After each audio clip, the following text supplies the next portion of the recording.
Hello, hello, hello. Oh my god. Second episode already. It might be a little bit of a shorter episode. I don't know. We'll see how much I have to say about it. But if you remember last time, I was saying that maybe for this week I would do Mr. Robot, which I'm still very interested in doing. But I felt like Mr. Robot is genuinely one of those TV shows where like I feel like I have to do research equivalent to like a 10-page paper. That's how good art. That's how good of an art it is. Like it deserved those nominations and those awards. I think it was two timed either nominated or it won an award for a film. Well earned. I think I'll maybe do season 1. Oh, it would actually I would love for it to be one of the October ones cuz I want the October ones to be spooky movies. It's about to be October. Next week, third episode, spooky. Spooky month, spooky episode. 4 spooky episodes, I think. Yeah. Unless the Friday. I don't know. I'll figure it out. That's not important. What is important is that for today, we're instead going to be talking about another movie from my childhood that recently came into my immediate sphere because it was brought to my attention that it was free on Tubi and also on YouTube. So I'll probably watch it again on YouTube because they're about to take it off of Tubi, which is why I watched it, which is why I want to talk about it. And the movie is called Penelope. And I'll be amazed if anyone else knows this movie. It came out in 2006. So when it came out, I was 3 years old. Obviously, I didn't watch it then. I think a lot of it would have gone over little me's head. But I think I watched it at least 10. At least 10, 9, maybe, earliest. And it embedded in my head the same way Matilda did. It was those sort of vibes. Sort of like, I want to live in a treehouse and read books and then hang out with friends at the creek kind of vibes. It was that kind of thing. But like, it feels like such an isolating genre somewhat because at the end they find their family or their friends, their found family, their close knit group of people to be with for the rest of their lives. And that means a lot to little child me, and I think a lot of children like me, specifically like little girls who don't really have a place yet or felt like they don't. And I don't know, just being shown basically yourself is, it's weird, but representation matters, and that was my representation, in a sense, I guess, because they were always very, by choice or by not, very introverted, very isolated. I think not not exactly a people person, but yeah, it's Penelope 2006. I'll do a brief rundown.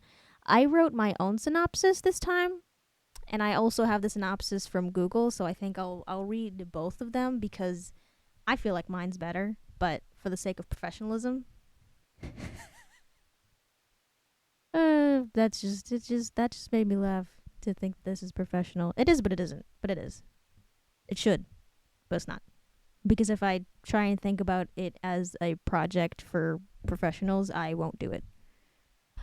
But yeah, I'll read the Google one first and then I'll read mine.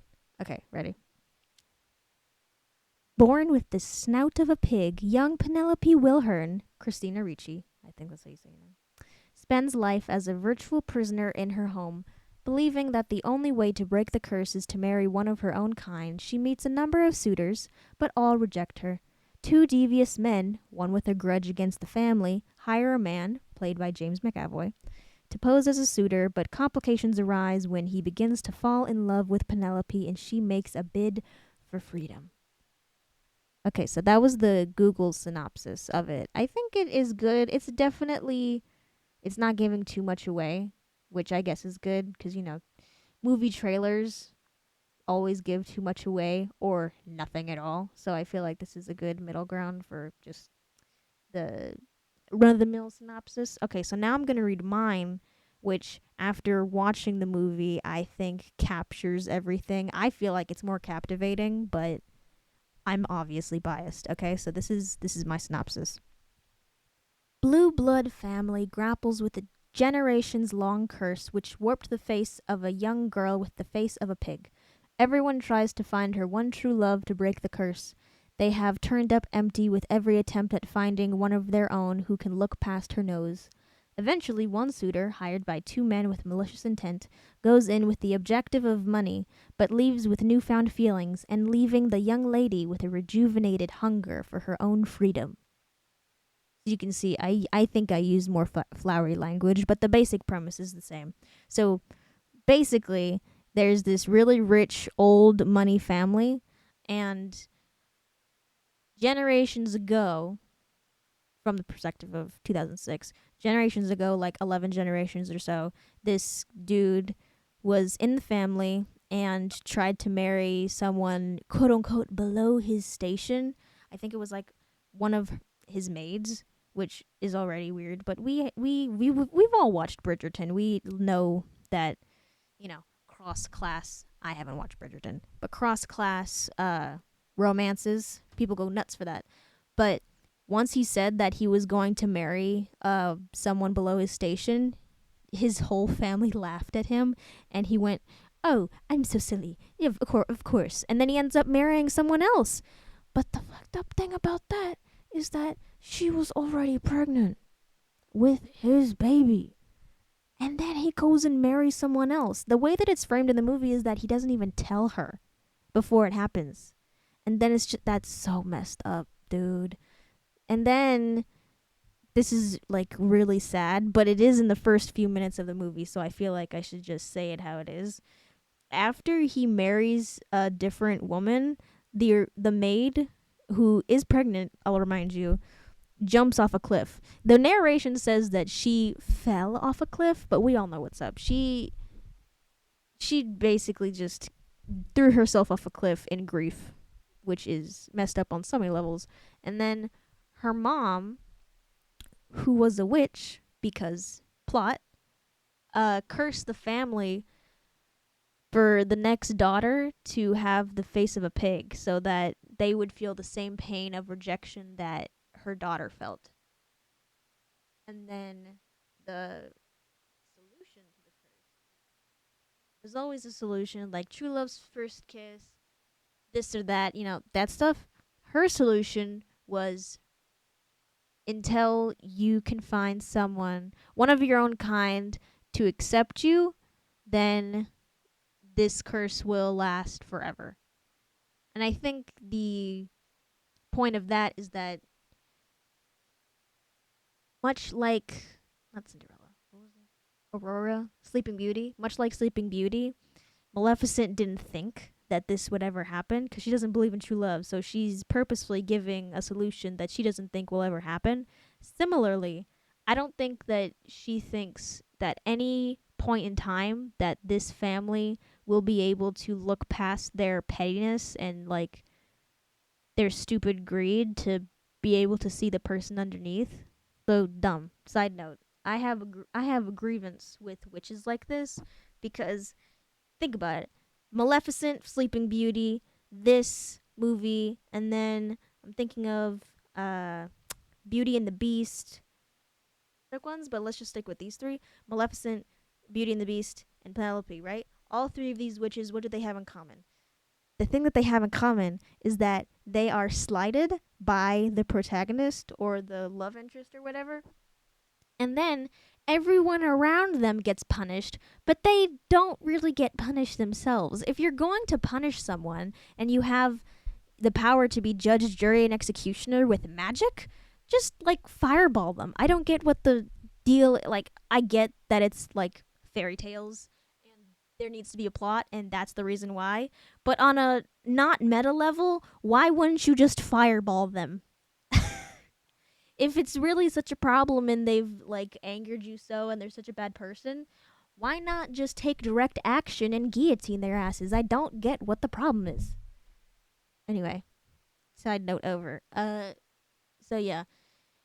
The curse is that the next daughter gets cursed with the face of a pig, yada yada yada. But then it turns out every generation after that has all sons, and then they have all sons, and then they have all sons until finally they have this one lady who has a daughter, but plot twist, her face is normal. Why?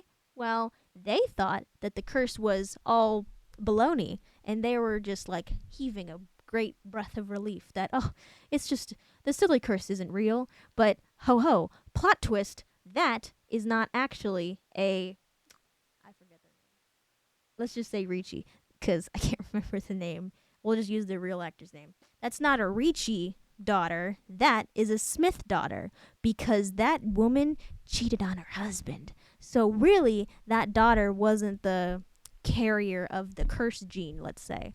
So then in comes our main family, our actual characters. They have a daughter, and then Penelope is born with the pig face. Whew, and that's just the first 5 minutes. And then everything after that is just, this is labeled as a rom-com. Whatever, that's the basic genre. It's a rom-com. But what I find interesting about this film is that it's not as much about the romance between Penelope and her love interest, who's played by James. I'm just gonna call him James, okay? Penelope and James. It's not really about the romance between Penelope and James. It's more about Penelope learning to love herself. It's really more about self-love, because Penelope and James have like grand total of 5 conversations. The editing of the movie wants to make you think that it's more than that. But when you look at the actual timeline, they met maybe 3 or 4 times and had 5 conversations. That's it. And the movie ends with them like happily ever after. But I think it's, looking at it with adult eyes, I think it's more like they for sure had some vibes going on and some chemistry going on. But I think it's more like, yeah, at the end, obviously, the curse is spoilers. The curse is broken at the end of the movie, so they get together at the end of the movie and they're together. But I think it's framed more as, okay, the hard part's over now, so let's just take our time. And then they're cute. They're cute and they're happy and they're taking their time and it's cute. I'm fine with that. But the most of the movie is more about them inspiring each other when they meet, and then Penelope has her own journey of like self-discovery and learning how to love herself and learning how to deal with other people's perceptions of her. Because throughout the movie, before she gets revealed to the public, the mom who, by the way, is played by Catherine O'Hara, and that doesn't mean anything to me, but I know she's really famous. She's very funny. She's very compelling in this movie, because she's funny, but she's also borderline manipulative, and like, I'm not gonna say abusive. I'm just gonna say manipulative. But I do think she really loves her daughter, so it leads to a lot of funny shenanigans and a lot of not so funny shenanigans. Either way, the mom, once she has this pig face baby, she's like, from all sides, just constant paparazzi, constant reporters and stuff trying to snap a picture of this high status family having a disfigured daughter. Tons of reporters left and right, disfigured daughter, and they're trying to take a picture, and she smacks one of the reporters, which is another main character. Peter Dinklage plays his named Lemon, which is so foul actually, because she punches him so hard that his eye is so injured that in the present time in the movie he wears an eye patch all the time. So the fact that they call him Lemon is just, that can't be his real name, right? That's just a mean nickname to be like, you Lemon, like Cars. It's mean. That was a mean nickname. Anyway, so after that incident, she fakes Penelope's death and then isolates her from the outside world to protect her. And what was the point I was making? Oh, so she's super isolated all her life. And once she turns 18, they then try to find suitors, one of their own kind, to try and get a marriage going so that they can be accepted. Or that she can be accepted, and then the curse will be broken.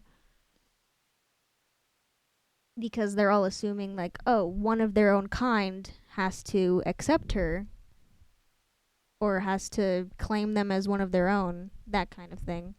So, oh, obviously this is a marriage, and then once they get married, the curse will be broken, is what they assume, because it's 2006 and the only type of love that matters is romantic love. Read my sarcasm, okay? Read my sarcasm. Because day after day, each suitor just gets chased away when she shows her face. Because they're rich people and they suck. Let's dig into this more, actually. I said earlier that the reason that the witch put the solution in place is that these old money scumbags are never going to accept her. Because what is the one thing that they value above all else is reputation and appearance. Don't want to run the risk of them not breaking the curse, and now we have a pig for a wife. No one is going to risk that. Also, the whole plot gets of this new suitor who falls in love with her getting hired by these two people. The two people is Lemon, played by Peter Dinklage, and who has an axe to grind because of his eye. And then the second guy is one of the suitors who ran away from her face. He immediately ran away and ran to the police to report this, as he says it, not as I would say it, this monster who would have eaten him had he not ran away. Keep in mind, she's not like nothing supernatural about her aside from the fact that she has a facial deformity. And it doesn't even look that weird. Like, obviously, it looks like a pig's nose, but, you know, it's just not that big a deal. But I'm me and he's him, so I guess that's the difference in our reactions. Yeah, they're having all these suitors, and then that kicks off the. He gets arrested, by the way. He gets arrested. Edward gets arrested. Edward gets arrested because he obviously sounds insane. And then Lemon, or not Lemon, a different reporter guy reports that he had a mental breakdown and got arrested. And then he goes to his office to be like, print a retraction or I will cry. He doesn't say that, but he's on the verge of tears. He's like, print a retraction or I'll ruin you financially and career-wise and all that stuff. And security tugs him out by the arms because, again, he sounds insane. And then on the way out, Lemon is like, whoa, wait a second. I think we have a mutual goal. And then they discuss. And he tries to be like, can you go back in to, like, apologize and get a picture? Because that's what Lemon is after. And Edward is a baby, so he can't go back in to face the terrifying pig girl. Because he's, for some reason, thinks that she had fangs. She doesn't.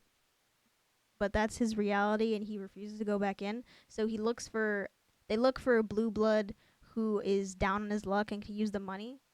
So they go to the gambling ring, which is where people go to lose money. So you know someone needs money. So they go and find this specific blue blood who's gambling away his family's fortune, and his name is Max Champion. And they find this guy, and obviously he accepts the job because he needs the money and he has a gambling addiction. So they get together and they go, and he has this coat. They give him this coat that is also a camera on the inside. So he raises his arm and then takes the picture, and that's the goal, to get a picture of the person who causes Edward's breakdown and caused Lemon's career decline, and that'll fix all their problems. And great, okay. And then on this specific day, there's like 10 different dudes in the waiting room, so to speak. And then he sneaks in, and Penelope does her usual thing of like showing her face super early to be like, if they can't face me now, they can't face me ever. which, what a power move. She does so. They all run away, except for Max, because he was fiddling with his camera coat, so he didn't see her. So she leaves and is like, thought so. None of them stayed. But then they look on the cameras and then they see, oh, wait, someone did stay. And then the mom and the matchmaker are both like, just go, doesn't matter, just go see him. Just go. just go talk to him, for Lord's sake. Just the one guy who didn't run away. And then she goes back and starts talking to him, and they have like a nice conversation. He tries to steal a book, but then she messes with him and is like, that's the one book that's not worth anything. And he's like, but it's your favorite. And that kind of sets off some like romance alarm bells for her, because it's like, out of all the it says her name in the book because she signed her name, but of all the books in there, he picked that one, which is like, there's something intriguing here, and that's enough of a hook for Penelope to be like, come back tomorrow. And James is, or not James, I guess I'll say Max. Max is enough of desperate to be like, this is probably the nicest interaction I've had for weeks, maybe months. So yeah, as long as I'm still getting money, this seems like a win-win for me. And who knows if she'll show her face again. So yeah, nice conversation, money with a nice lady. Of course he'll come back. So he comes back the next day and they have more conversations. They have a chess match, which is cute. They have this, I think, sets a lot of my romantic biases, because they play chess and it seems like Max doesn't know how to play chess.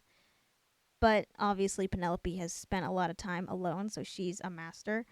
And she takes his queen and is like, checkmate. And Max is like, my king's still there, though. And Penelope is like, nope. Without the queen, the king is useless. He's like, what is that about? And she's like, I don't know. I guess just loved her so much that he's useless without her.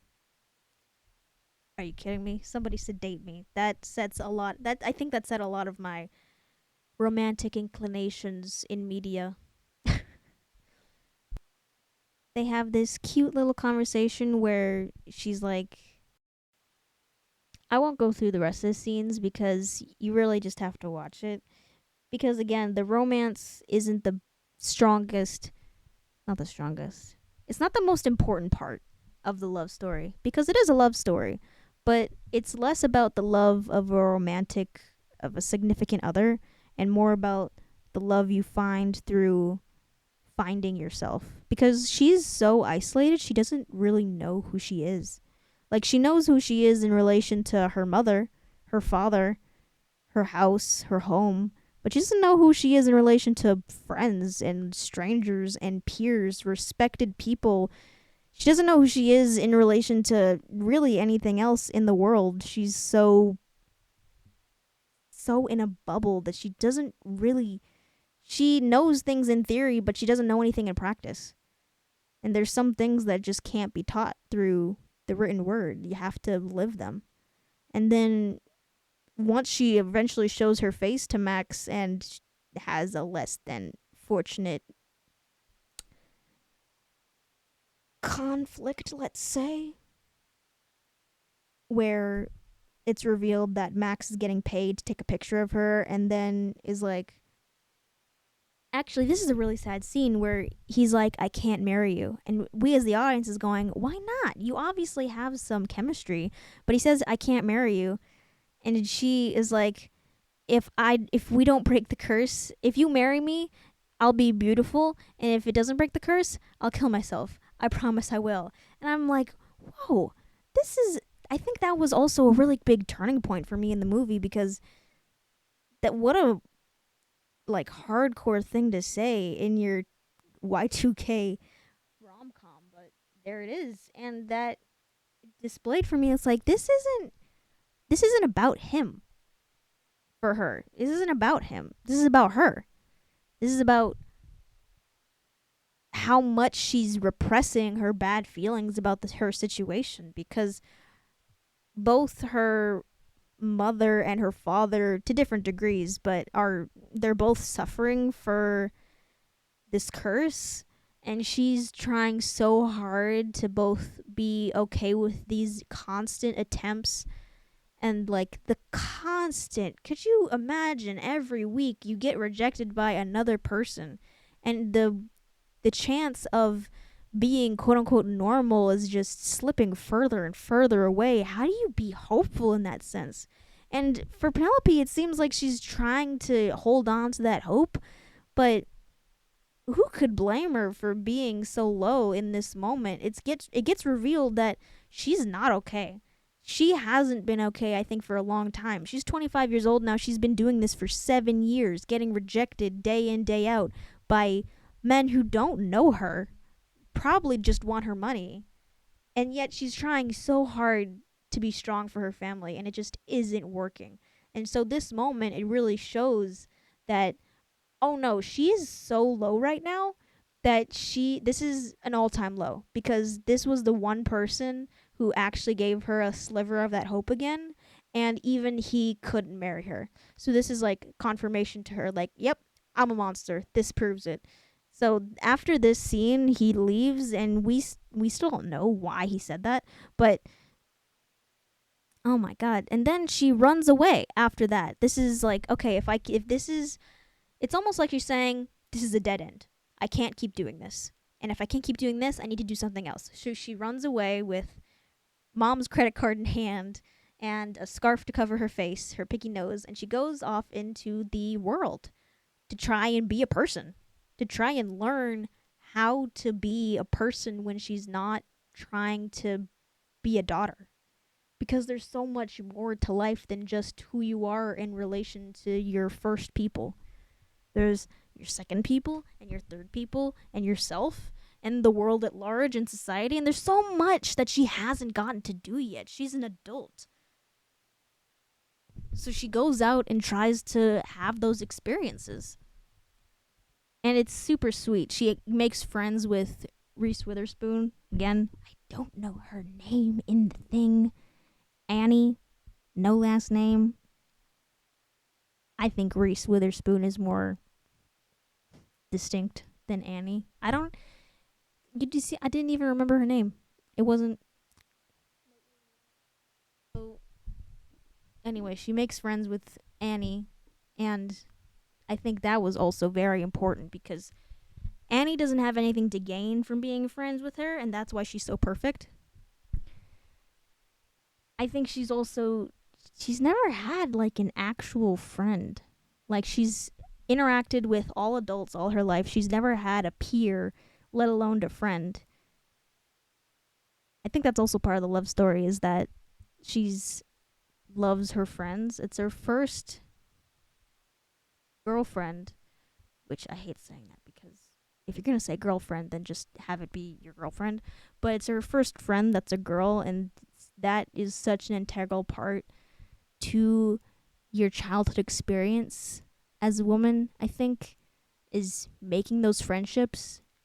If you haven't had them, or you don't have a daughter, or you don't have someone who can explain, if you know, you know. If you don't, you don't. That's also like she's learning how to be a friend to other people, and she learns so much under her guidance.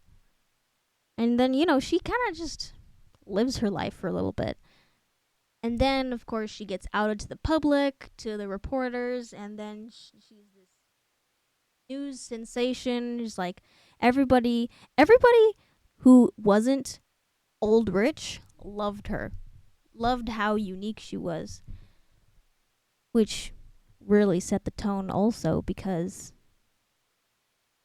harkening back to the curse thing, no one of her own kind, rich, old rich, could accept her, but literally everyone else could.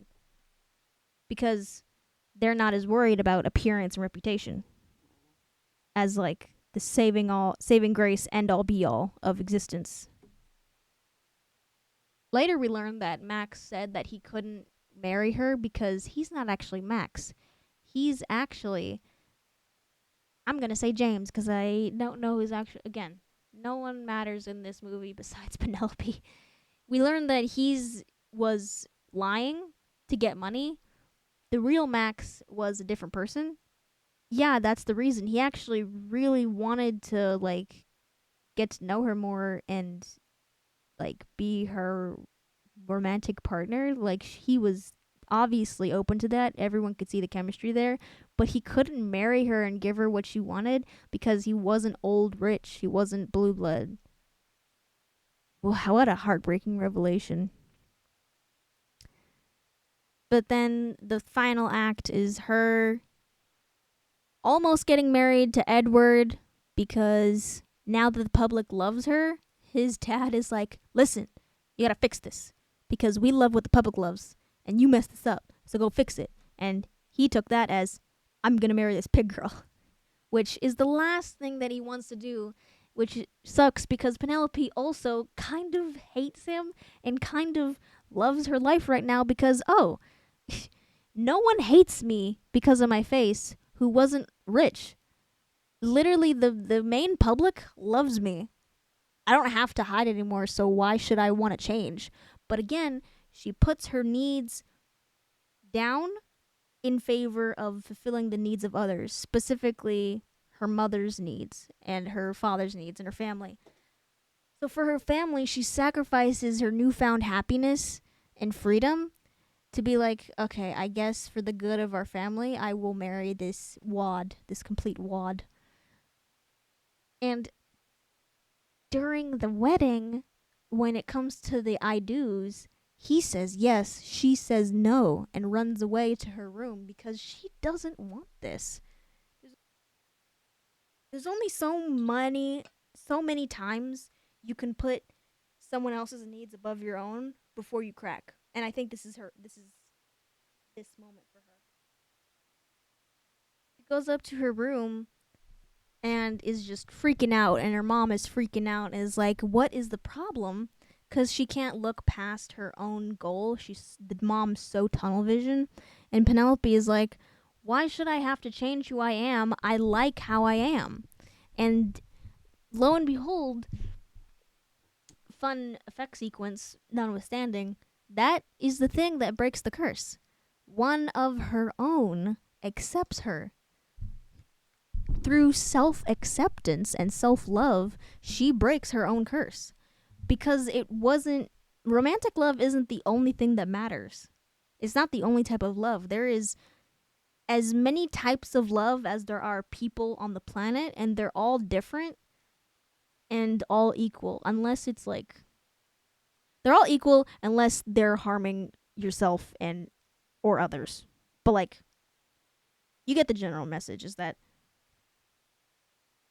familial love, friend love, the love between just another person, that connection, and self-love. Those are all forms of love that could have broken the curse at any time. It didn't have to be romantic love with the hardest demographic that they could have chosen.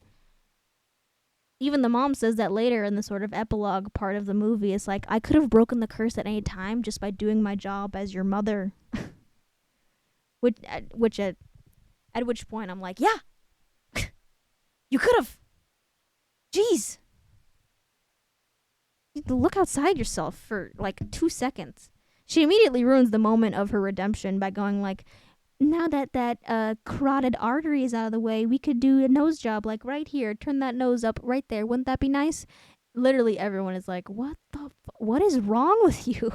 And she has another mental breakdown because that's who she is.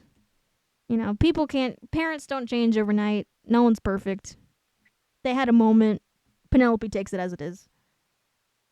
Which also, oof. Big mood. Sometimes, parents are just people. You take them as it is. Once you're an adult, you kind of have that relationship with your parents where you kind of just have to accept that the person that they are is the person that they are and adjust your expectations for the relationship accordingly. And I think that's what she does, preceding her immediately moving out of the house, which good for her. She deserves to. After staying cooped up in that thing for 25 years, I'd want to leave too. And then, the epilogue, she lives a normal life. She becomes a teacher and teaches about plants for elementary school kids, which is so cute. And she lives her life and eventually gets together with James, and all is well. Credits roll. And I just think I don't think I liked it as much as I did as a kid, because I, funnily enough, wanted more out of the romance aspect, which I don't normally, very out of character for me personally. I think that the familial aspect and the friends aspect and the self aspect of love stories are much more compelling than the romance. But I think most of the time that's because romance is lacking in general, in the writing sense, in the media consciousness.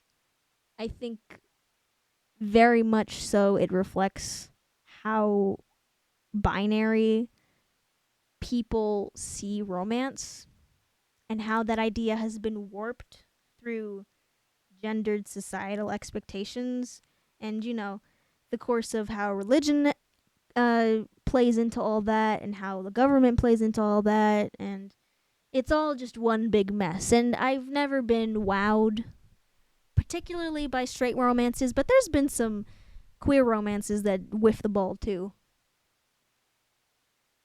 But I do think it is still compelling. It has some nostalgia for me, certainly, and I think it's a good watch if you're just looking for something to put on, and just a fun, casual watch. I think it's short too, which is good. I think if it was longer, it could have given me more of what I want, but can't have what we want all the time. I think it's good for what it is, and it doesn't overstay its welcome, which is more than can be said for other films. Avengers Endgame, I'm looking at you.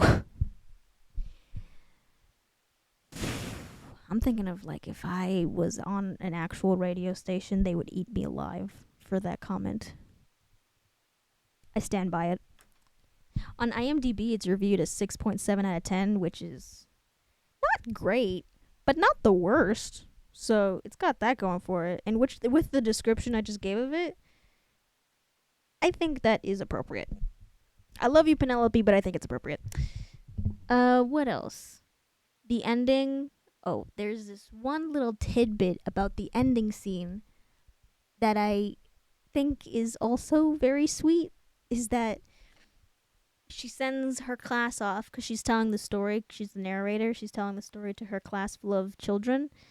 And she's like, "What do you think it means?"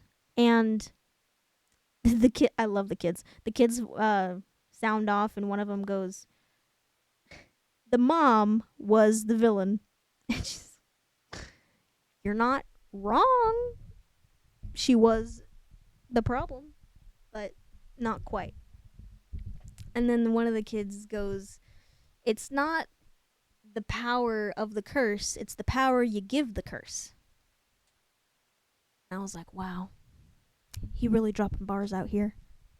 But I'll come back to that. But at the very end, she sends the kids off, and Penelope and James go to the little swing set hanging from a tree, and she gets in the swing, and he pushes her and swings her. And I just had this thought of, like, wow, she doesn't have to swing by herself anymore. Because she has a swing in her childhood bedroom, and there's many scenes edited with flashbacks of her swinging, and it's very sad. But now she gets to have that experience with someone else, and it's not sad anymore. I think that was just a lovely little subtle way of saying, yeah, the hard part's over. We get to take our time. In all things. In our personal life, in our career, in our romantic endeavors, and I just think that is just delightful. I just think that's delightful. And coming back to the thing that the other kid said, that it's not the power of the curse, it's how much power you give the curse. First of all, good synopsis of this whole story's moral. But also, it ties into the theme that I wrote down, which was it was three main themes, and I think it ties into all of them, which is self-love, 1, 2, freedom and autonomy, and 3, societal expectations. I think it most obviously ties into the societal expectations one, where since it was expected to be married as a old money woman, it was like, yeah, obviously you need true love's kiss, quote unquote, or in this case, placebo marriage. Placebo, that's not right. Substitute that with a marriage is what I meant to say. And I think this might be a message to the people who are facing expectations, whether it's from society at large and what people say is right and wrong, or if it's more personal than that, your self expectations, or from your family. Those expectations have as much power as you give them. They by themselves have no meaning or power. We as humans, as a civilization, give things power by giving it meaning. You take away that, and it's just a lot of white noise. Something I like to say is that in this world, if you look for something, you're going to find it. Which means if you look for something positive, you're going to find it. If you look for the negative, you're also going to find it. You'll find whatever you put your energy towards. And if you put your energy towards fulfilling society expectations, then you're going to find that and you're going to do it. Or you'll at least always try to do it. But society's expectations are ever changing, and they're always moving the goalpost, especially for women. You're never going to be that hyper edited model on the cover of Vogue magazine. Those aren't real people. You can only be a realistic depiction of yourself. If that's what you look for, then you probably will find it. But that takes a lot of self-introspection and a lot of healing, and a lot of people don't want to do that. Not the power of the curse, it's how much power you give the curse. And I think that also ties into the freedom and autonomy, especially for Penelope.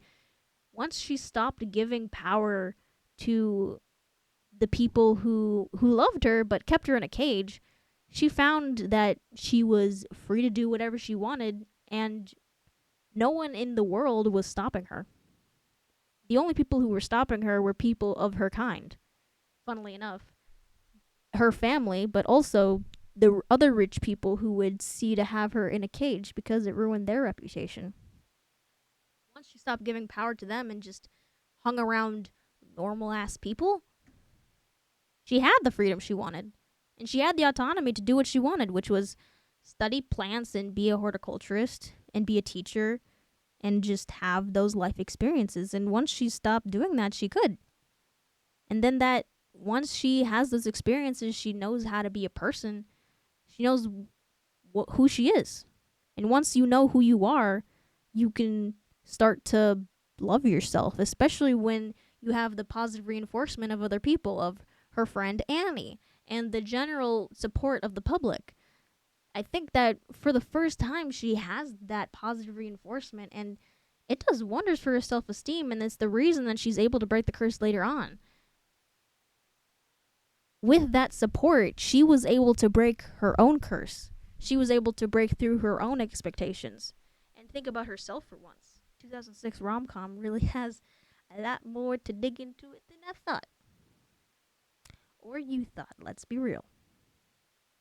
I don't know if you'd enjoy it as much as I do if you weren't already nostalgic for it, but hey, if you don't like it, it's 90 minutes of your life down the drain, and, you know, you've spent more time on stupider stuff, I'm sure, so that's life. Deal with it.